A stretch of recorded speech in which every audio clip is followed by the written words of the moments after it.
जय भीम साथियों, सम्यक इंडिया टीवी में आप सभी का स्वागत है। और एक महत्वपूर्ण विषय, बहुत ही महत्वपूर्ण विषय है आप लोगों के लिए हम लेके आए हैं कि बाबा साहब का एक दर्द बयां हुआ जिसमें उन्होंने कहा कि मुझे पढ़े लिखे लोगों ने धोखा दिया है। ऐसा क्यों कहा उन्होंने, ये दर्द क्यों बयां हुआ, इसके बारे में जानेंगे। बौद्धाचार्य शांतिस्वरूप बौद्ध जी से विचार लेंगे, चर्चा करेंगे इस टॉपिक पे। मैं स्वागत करता हूं सम्यक इंडिया टीवी में बौद्धाचार्य जी का। स्वागत है बौद्धाचार्य जी सम्यक इंडिया टीवी में। जय भीम। बहुत बहुत धन्यवाद आपका भाई हेमंत जी। और ना केवल धन्यवाद अपितु आगामी नव वर्ष की अग्रिम शुभकामनाएं स्वीकार कीजिए। आपका और आपकी सम्यक इंडिया टीवी की सारी टीम के उज्जवल भविष्य की कामना के साथ जो आपने प्रश्न पूछा, बड़ा सटीक और बहुत बार मेरे मन में आता था कि इस पर कुछ बात होनी चाहिए। उसकी वजह ये थी कि जब कार्यक्रमों में आयोजन होते हैं, कार्यक्रम होते हैं और कोई वक्ता अपने मुंह से ये बोल देता है कि बाबा साहब ने ये कहा था, मुझे पढ़े लिखे लोगों ने धोखा दिया, तो इसके बाद कुछ लोगों को नाराज़गी व्यक्त करते देखा जाता था। कई लोग वक्ता से कुतर्क करते थे, क्यों कि जो लोग ये समझते हैं कि हम पढ़े लिखे हैं, हम बड़ी नौकरी करते हैं, हम बड़े अधिकारी हैं, तो ये हमको कहा जा रहा है। जबकि उसमें किसी का नाम लेकर बाबा साहब ने नहीं कहा था, मगर जो कहा था उसकी पृष्ठभूमि अगर हम अपने बच्चों को नहीं बताएंगे तो इसी तरीके की ऊहापोह समाज में बनी रहेगी। आओ हम बाबा साहेब डॉक्टर अम्बेडकर के जीवन में पदार्पण करते हैं और पाते हैं कि 1944 के आसपास बाबा साहेब डॉक्टर अम्बेडकर एक चीज़ से बहुत व्यथित थे, बहुत परेशान थे, बहुत चिंतित रहते थे। क्योंकि कारण ये था कि जब कोई स्वर्ण समाज की महिला गर्भवती होती थी तो उसकी नज़र सीधी जज की कुर्सी पर जाती थी कि ये खाली तो नहीं है, अगर ये खाली है तो मैं अपने बेटे को इस पर बैठाने का प्रबंध करूंगी। मगर हमारा जो बहुजन समाज था, वंचित समाज था, जो अछूत समाज था, उसके यहाँ कोई बहन बेटी गर्भवती होती थी तो वो ये देखती थी कि कारपोरेशन में कहीं कोई झाड़ू लगाने की सीट खाली है या नहीं। तो ये स्थिति ने बाबा साहेब डॉक्टर अम्बेडकर को बहुत व्यथित कर रखा था। इसी दौरान एक घटना घटी कि अंग्रेजों ने BHU बनारस हिंदू विश्वविद्यालय को 3 लाख रुपए की ग्रांट दी और उसी के साथ AMU अलीगढ़ मुस्लिम विश्वविद्यालय को भी 3 लाख रुपए की उन्होंने ग्रांट दी। 3 लाख रुपए आज तो लोगों की जेबों में पड़े रहते हैं, कोई बहुत बड़ी बात नहीं है, मगर उस समय 3 लाख रुपए की कीमत कितनी होती थी। उस समय ये जो 44 की मैं बात कर रहा हूँ ना, वो उस समय 65 रुपये का 1 तोला सोना होता था। अब आप उससे अंदाज़ा लगा लेना 3 लाख की क्या कीमत थी।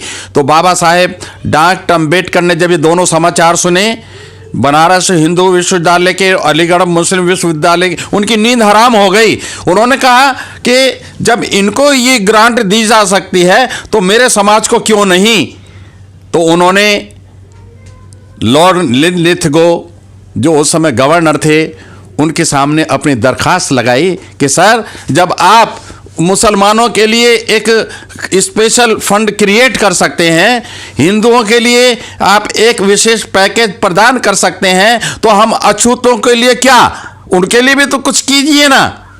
तो उन्होंने एक बात बताई गवर्नर साहब ने बाबा साहब को कि इस संबंध में हमारी गांधी जी से चर्चा हुई थी और ये तय हुआ था कि हम आपके लिए भी कुछ राशि निश्चित करेंगे, 3 लाख ना सही मगर कुछ करेंगे, उसका इंतजाम हम करेंगे। बाबा साहब जैसा दूरदृष्टि वाला व्यक्ति, बाबा साहेब डॉक्टर अम्बेडकर जैसा विलक्षण हाजिर जवाब व्यक्ति इस दुनिया में शायद ही कोई पैदा हुआ होगा। इधर लॉर्ड लिथगो ने अपने मुंह से अभी पूरी बात कही भी नहीं थी, तो बाबा साहेब डॉक्टर अम्बेडकर ने कहा कि हमें ये गांधी का ये प्रस्ताव आपने पास कैसे कर लिया, मसला तो हमारा है, गांधी जी की ये बात आपने स्वीकार कैसे कर ली। मेरे समाज की बेटियों को पढ़ा लिखा करके पढ़े लिखे लड़के कहां से लाएंगे, ये एक षड्यंत्र है मेरे समाज को दूषित करने का, मेरे समाज को भ्रष्ट करने का, मैं इसका विरोध करता हूं।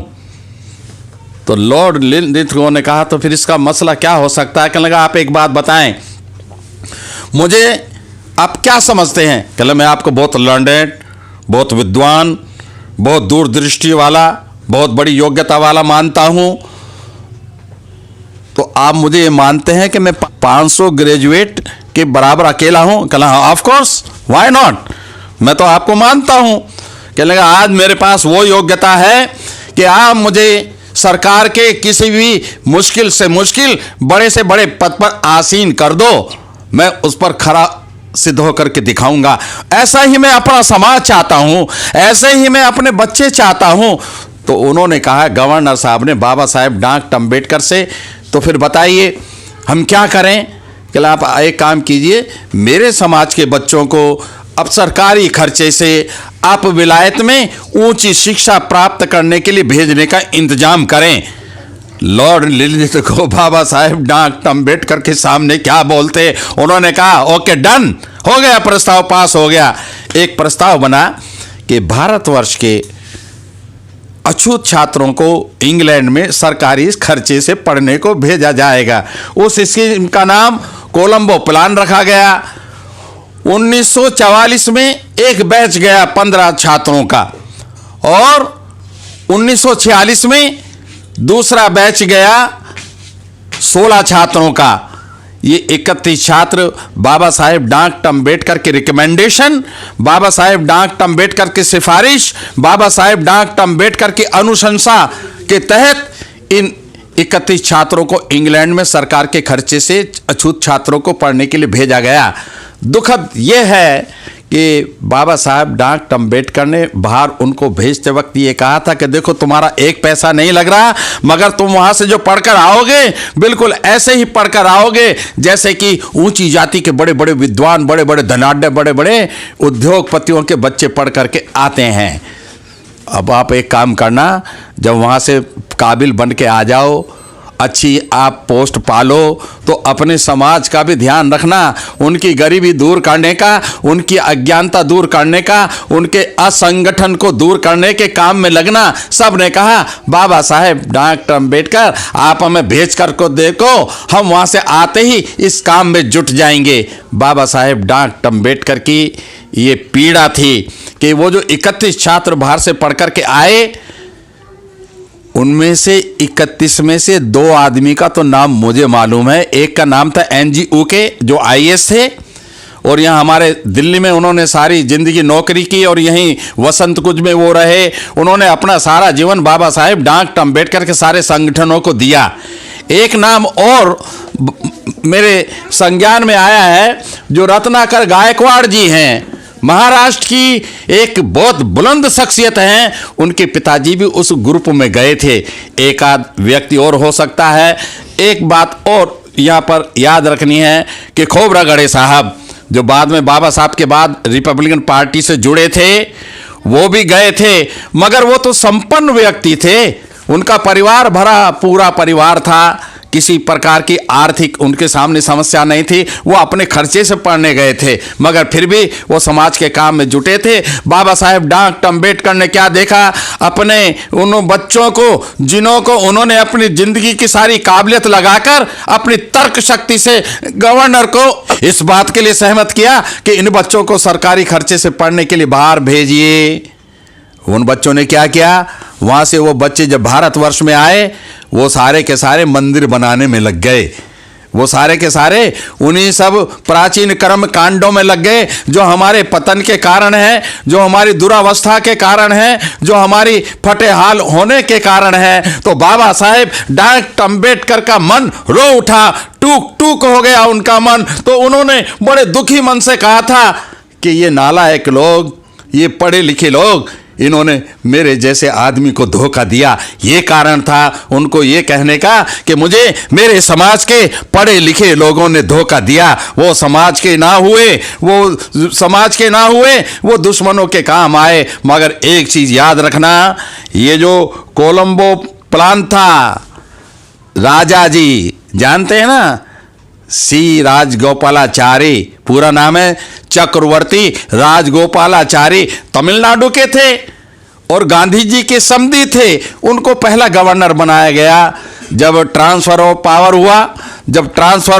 हुआ, जब सत्ता का हस्तांतरण हुआ, अंग्रेजों से सत्ता भारतीयों के हाथ में आई तो पहला गवर्नर सी राजगोपालाचारी जी को बनाया गया। सी राजगोपालाचारी कह लो या स्वतंत्र भारत कह लो या कांग्रेस का इतिहास कह लो, वो हमारी छाती पर दाल डलने के साथ आरंभ हुआ। कैसे आरंभ हुआ कि सबसे पहले राजा जी ने गवर्नर के तौर पर अगर किसी ऑर्डर पर हस्ताक्षर किए थे तो वो ये कोलंबो प्लान को रद्द करने के कागज पर हस्ताक्षर किए थे।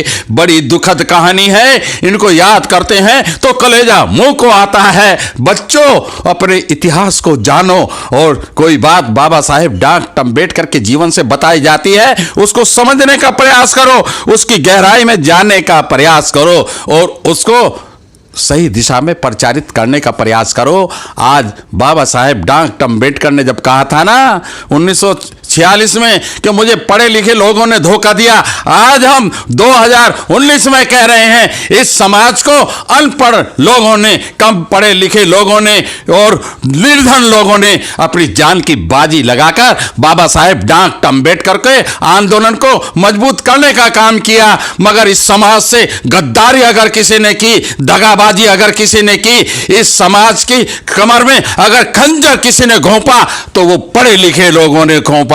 यद्यपि सारे पढ़े लिखे लोग नालायक नहीं हैं, उनमें बहुत बड़े बड़े पढ़े लिखे लोग बहुत अच्छे काम भी कर रहे हैं।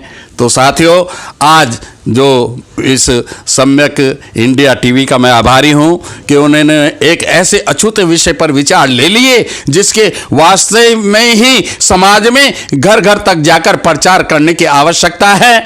जो सारी वृत्तांत आपको बताया गया ये कोई कपोल कल्पित नहीं है, बल्कि आप इन पुस्तकों का संदर्भ ले सकते हैं। एक किताब है मेरी लिखी हुई है, ऐसे थे हमारे बाबा साहेब।